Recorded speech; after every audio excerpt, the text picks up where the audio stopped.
je veux dire un mot sur la guerre en Ukraine.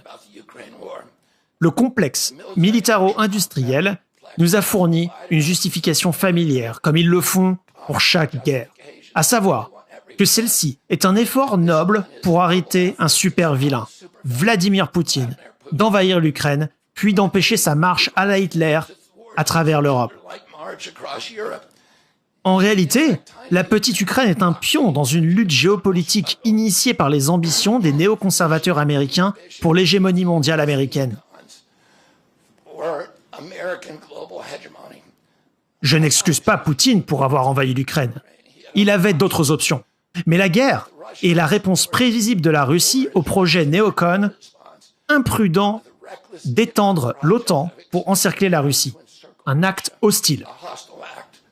Les médias, crédules, expliquent rarement aux Américains que nous avons retiré unilatéralement les 2 traités d'armes nucléaires intermédiaires avec la Russie.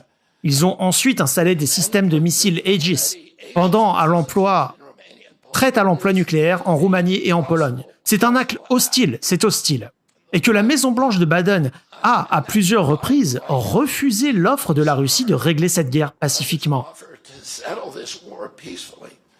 La guerre en Ukraine a commencé en 2014, lorsque les agences américaines ont renversé le gouvernement démocratiquement élu en Ukraine et installé un gouvernement pro-occidental, qui a lancé cette guerre civile meurtrière contre les Russes ethniques en Ukraine. En 2019, l'Amérique s'est retraitée d'un accord de paix, l'accord de Minsk, qui avait été négocié entre la Russie et l'Ukraine par des nations européennes. Et puis, en avril 2022, nous voulions la guerre. En avril 2022, le président Biden a envoyé Boris Johnson en Ukraine pour forcer le président Zelensky à déchirer un accord de paix qu'il avait déjà signé avec les Russes. Et les Russes retiraient des troupes de Kiev et du Donbass et du Donbass. Et cet accord de paix aurait apporté la paix à la région et aurait permis au Donbass et au Lugansk de rester en Ukraine. Le président Biden a déclaré ce mois-là que son objectif dans la guerre était de changer le régime en Russie. Son secrétaire à la Défense, Lloyd Austin, a simultanément expliqué que le but de l'Amérique dans la guerre était d'épuiser l'armée russe, de dégrader sa capacité à combattre ailleurs dans le monde. Ces objectifs, bien sûr, n'ont rien à voir avec ce qu'ils disent aux Américains sur la protection de la souveraineté de l'Ukraine. L'Ukraine est une victime de cette guerre, et c'est une victime de l'Occident. Depuis lors, et de la Russie, depuis la déchirure de cet accord, forçant Zelensky à déchirer l'accord, nous avons gaspillé la fleur de la jeunesse ukrainienne, jusqu'à 600 000 jeunes Ukrainiens et plus de 100 000 jeunes Russes. Aucun d'entre eux, tous ceux que nous devrions pleurer, sont morts. Et l'infrastructure de l'Ukraine est détruite. La guerre a été un désastre pour notre pays aussi. Nous avons gaspillé près de 200 milliards de dollars déjà, et ce sont des dollars dont nos communautés souffrantes ont cruellement besoin dans notre pays.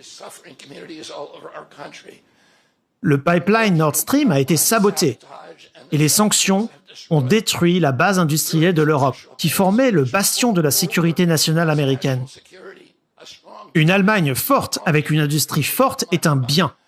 C'est bien plus fort, bien plus dissuasif pour la Russie qu'une Allemagne désindustrialisée et transformée en simple extension d'une base militaire américaine. Nous avons poussé la Russie dans une alliance désastreuse avec la Chine et l'Iran. Nous sommes plus près d'une guerre nucléaire que jamais depuis 1962. Les néocons à la Maison-Blanche ne semblent pas s'en soucier du tout. Notre autorité morale et notre économie sont en ruine. Et la guerre a donné naissance à l'émergence des BRICS, qui menacent maintenant de remplacer le dollar comme monnaie de réserve mondiale. C'est une catastrophe de première classe pour notre pays. À en juger par le discours belliqueux d'hier soir à Chicago, nous pouvons supposer que la présidente Harris sera une défenseuse enthousiaste de cela. Et de bien d'autres aventures militaires néoconservatrices. Et le président Trump dit qu'il rouvrira les négociations avec le président Poutine et mettra fin à la guerre du jour au lendemain, dès qu'il deviendra président. Cela seul justifierait mon soutien à sa campagne.